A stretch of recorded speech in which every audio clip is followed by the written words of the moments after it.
Formula 1 have been lying to you. Their halo graphic gives completely the wrong information. It's nothing like what the drivers are actually doing. And if you copy this in your own gaming, karting or racing, it's going to be costing you a ton of lap time. So these graphics have been around for a good few years now, and to be honest, I think they're mostly great. You've got the turn numbers, the throttle position, the brake pressure, the speed, gears and RPM. All really cool information for us viewers to look at, and it helps us to understand the drivers better. It's basically a graphic version of the telemetry the drivers use to improve their driving, and it's really similar to what we'd see on a sim or racing game. But there's one glaring error. However, I do need to explain how the drivers are driving in order to understand why the graphic isn't right. So a corner is broken down into a few sections: braking and downshifting, turning and acceleration. We all know how that goes. But in my experience of coaching amateur drivers or those who have never been on a track, most don't realize how delicate the driver's inputs actually are. Driving an F1 car or any car on track really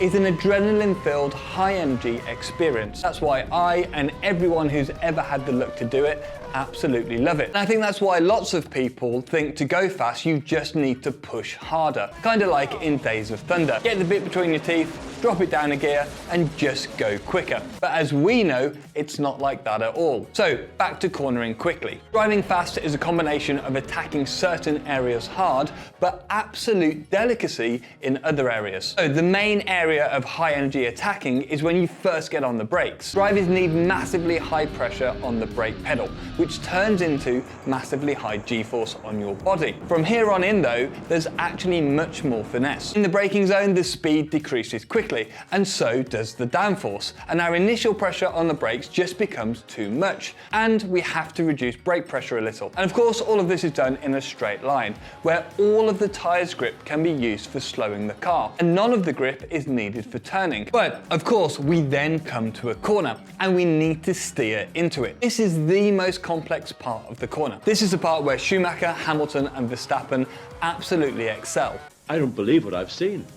He is so fast into the corner. And this is where the driver makes the biggest difference. The subtle blend of braking, turning and acceleration. This is the art of driving quickly. So why is this graphic wrong? Here we're using the brakes for so much more than just slowing the car. It was Mario Andretti who said it's amazing how many drivers, even at the Formula 1 level, think that the brakes are for slowing the car down. What Mario's referring to here is how a driver actually uses the brake pedal to manipulate the load of the car, essentially exchanging the grip between the front and rear of the car, depending on the brake pressure. So let me break it down a little. Think about your road car. When you press the brake pedal, the front of the car dives down and the rear feels like it lifts up. Well, the suspension travel is not the only thing happening here. In this example, the front tyres actually have more load on them and the rear's a bit less. And more load means more grip. This is a simplified explanation, but imagine a car traveling at top speed with no acceleration or turning. Each tyre has an arbitrary value of 25 units of grip,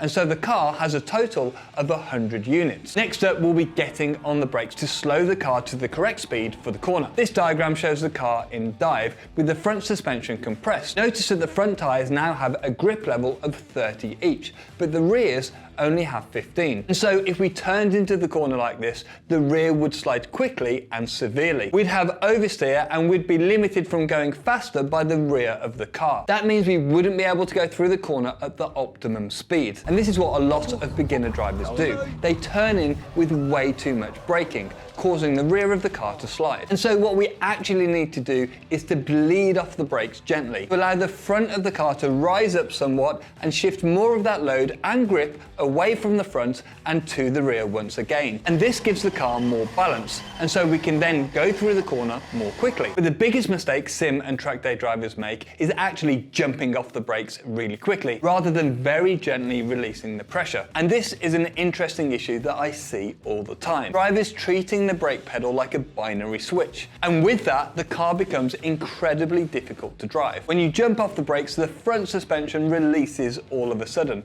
and the front of the car pops up. At this point, it's almost impossible to know how the load and grip is distributed between the front and the rear of the car. And so when you turn in, it's anyone's guess to what the balance is going to be like. And this is not what you want as a driver. If you can't predict the balance when you turn into the corner, you can't drive the car on the ultimate limit. It's impossible. You don't know how much grip you're going to have. And of course, we're not only braking at this point, we're having to turn into the corner as well. And that's why this part of the corner is an absolute art. The deceleration and the steering need to happen in harmony and at the right point in the corner. Too early and you arrive too soon and too slow, too late and you miss the apex entirely. So with all that said, this is how a brake trace in an F1 car should look. On the vertical axis we have brake pressure, and on the horizontal axis we have distance. So we have the peak pressure just here. That's where the car is in a straight line, it has maximum downforce and grip, and all of that grip can be used to slow the car down. Then we see a gradual drop in brake pressure from here to here. At this point the car's still in a straight line. So you might ask, why is the brake pressure decreasing? Well, because as the car slows, the downforce reduces. There's less and less air on the wings and underbody, and so we have less braking potential. And the driver is reducing brake pressure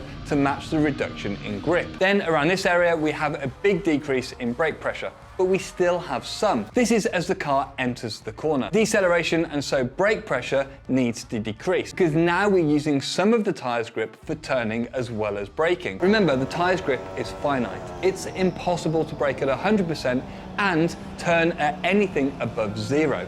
There has to be an exchange. But what's this tail for? Well, this is trail braking. This is a part where the driver is not predominantly using the brakes to slow down, but using them to control the balance and grip between the front and rear of the car. This tail is the delicacy a driver needs in order to send the car into a corner with the perfect balance and carry the maximum speed possible. A little more brake pressure in this area and the car will have more front but less rear grip, and so oversteer. A little less brake pressure here and it will have less front but more rear grip, and so understeer. So as you can see, the drivers are using wildly different brake pressures throughout the braking phase, all the way from 100% down to 0 and everything in between. And that's why the brake pressure graphic in Formula 1 is lying to you. It shows on the graphic as on or off, and the drivers are controlling the pedal way more than that. If you've watched a couple of our videos now, please be sure to subscribe to Driver 61 and catch these other videos I think you'll like